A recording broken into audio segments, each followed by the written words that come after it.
Hello everybody, it's I, Dr. Packard, and welcome back to Packard Reads SCPs. And today we have a very special SCP for you all, SCP-3000-EX.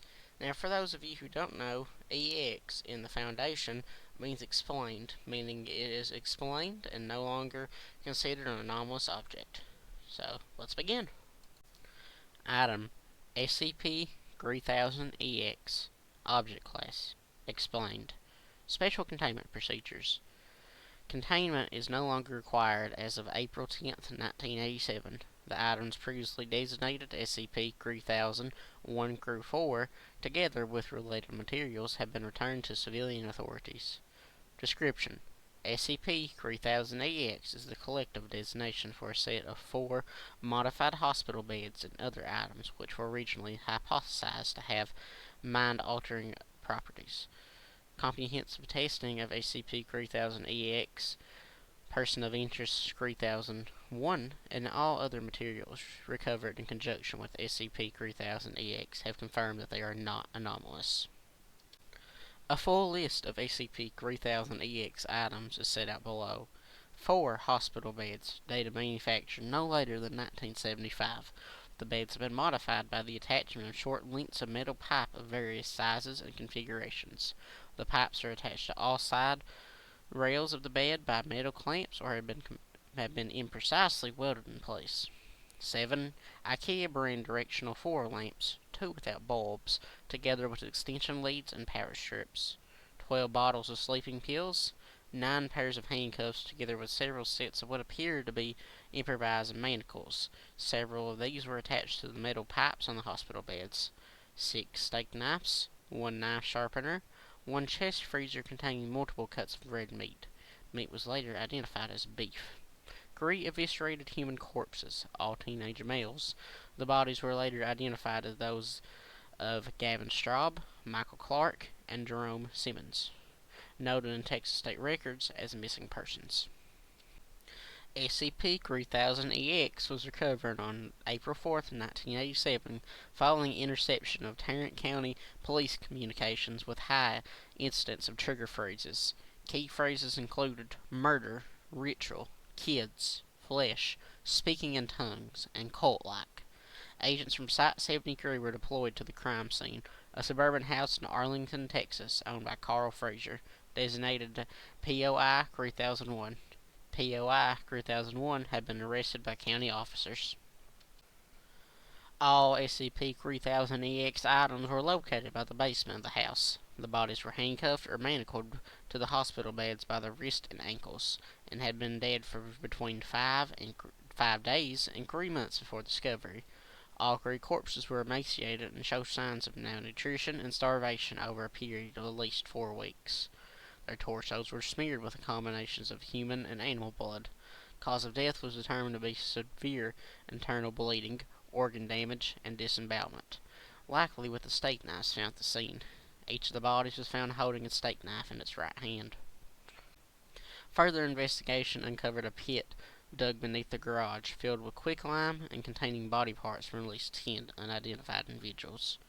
Based on the use of animal blood and apparent self-inflicted wounds, Foundation agents suspected the possibility of compulsion effect generated by the hospital beds or other SCP-3000-EX materials. All items were moved by the Foundation for further testing, and POI 3001 was taken into Foundation custody with local law enforcement amnesticized as necessary. Addendum 1. Interview SCP-3000-EXA. Interviewed POI 3001. Interviewer Agent Curtis. Date April 5th, 1987. Forward. Relevant extracts of this interview are set out below. The full interview logs, 275 minutes, are available at the document 3000-EX 084 POI 3001 was fitted with a polygraph for the final portion of the interview. Begin log. Agent Curtis. Please confirm your name and address.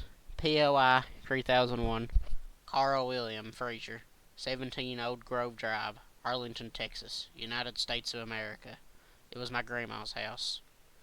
Do you know why you're here, Carl? Yes, I'm here because the policeman came to my house and he went down to my basement and he found those boys lying there dead. Did you kill those boys, Carl? Yes, I did. I killed them, or at least I had to help kill them. Who helped you kill them, Carl? They did. Those boys themselves did it. I had to help. Tell me how you met those boys. Most of them were at the bus station in Fort Worth, and where did you get the hospital beds? I bought them. My grandma had one and she died, but I liked how the mattress felt when I lay down on it, so I bought some more, and they were the same type, but they didn't feel the same. Where did you buy them from? From a store in Fort Worth, Jackson's Bric-a-Brac. They have old things there. Did you change the beds after you bought them? I put the metal on them so their arms could reach. I tried it without, but it didn't work. The handcuffs were too short, and I jammed the back so they were sitting up a little bit so they could lean forward. Did you do anything else to the beds, Carl? No. Do you know what magic is? Yes, like Schadenfreude and Roy. What about real magic, Carl? There is no such thing as real magic. Just stories and illusions. It's not real. Can you do illusions, Carl? No. Did you do an illusion with the beds? No, what do you mean? Did the beds make those boys hurt themselves? Did the beds speak to the boys in their minds? I don't understand what you mean. I think you're trying to trick me. I don't like it when people trick me. Okay, Carl, I'm not trying to trick you. I just want to ask the questions. Would you like some more water? I don't like it when people trick me. Did you put animal blood on those boys, Carl? It came from the meat, from the freezer. Did you spread the blood in a pattern? No, it was them. It was just messy, not a pattern. Are you saying the animal blood was an accident? Yes, it was an accident. Why are you asking me? But killing the boys wasn't an accident, was it, Carl? No, no, it wasn't an accident, but why did you kill them, Carl? I didn't kill them.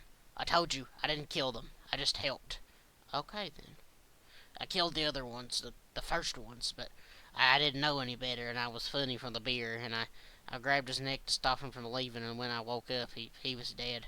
I didn't mean to, but he was so pretty, and I didn't want him to leave, and I tried to keep him after he was dead, but he began to rot, and I had to get rid of him, so I... What about later on, Carl? What about Gavin Straub? Gavin, yes, I remember him. He had a strong face and bright eyes, but he got too weak. What do you mean by weak? I tried feeding them after the first ones, once I got the handcuffs and the basement arranged, but they didn't want to eat. They were beautiful, but the food was making them less beautiful, and then they died. So I realized that there was another way. The only way they could stay beautiful was if they ate themselves. If they ate themselves? Yes, you see, it was like a beautiful loop, and the beauty goes around and around and never wears off, and they would be able to stay, but I couldn't make them understand, even though I gave them the knives and told them they wouldn't, but they wouldn't. So for Gavin, I had an idea. What was your idea, Carl? After he woke up and he was on the bed, he was yelling. I told him that he had to eat himself, and he said no. So I said he couldn't have any food, and every day I told him I could see he was hungry, but he still said no, so I waited and waited, and then I gave him the steak. This is one of the steaks you were keeping in the freezer? Yes, I put it on his belly and told him he could eat himself, and the freezer is good because the cold numbs the belly, and it makes the meat harder and slippery for the knife, and I knew how sharp the knife was. It was like a trick, but it wasn't a mean trick. If he could only start cutting, he would smell his body, and he would become so hungry, and the beauty would go on and on forever. But he was too weak. He couldn't hold the knife steady enough, so I had to help him. So what happened? I always had to help them. It never worked. I didn't want to, but I had to. There was no other way, and the beauty went out of them afterwards.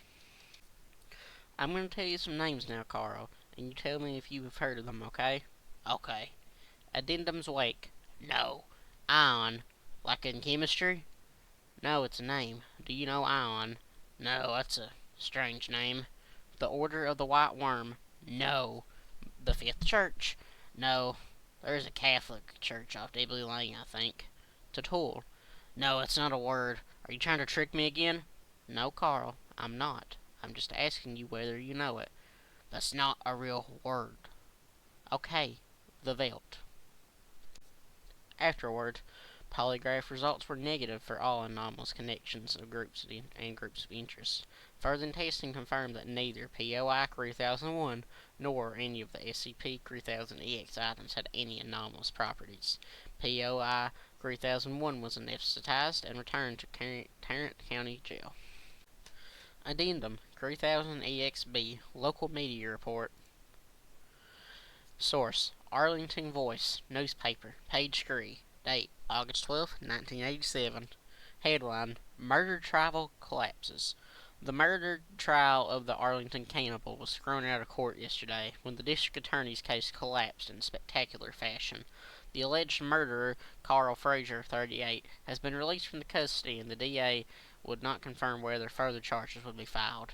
Frazier was accused of the gruesome murders of 4 young men allegedly found dead in his Arlington home. Tarrant County officer Sean Douglas had told the court the shocking details of his discovery of the bodies in the basement of the house, provoking gasps from the packed courtroom. However, his testimony faltered during cross-examination by the defense attorney Peter Ridley. Mr. Ridley repeatedly queried Officer Douglas's recollection of events, with the officer pressed for information about the circumstances of the search of Mr. Frazier's house. Under a barrage of questions, Officer Douglas admitted that he could not clearly remember his actions for a significant period immediately after discovering the bodies, and he could not explain his confusion. Mr. Ridley then presented police records for the case showing gaps in the custody of the alleged murder weapons and other evidence, which Officer Douglas could not explain. Officer Douglas was adamant that he had nothing to hide, but admitted that he could not rule out tampering with the crime scene or the evidence during the alleged gaps. Following the answer, the district attorney immediately asked the judge's permission to withdraw charges. Amid uproar in the courtroom, the trial was discontinued and Mr. Frazier was released. After the trial, Mr. Frazier was not available for comment.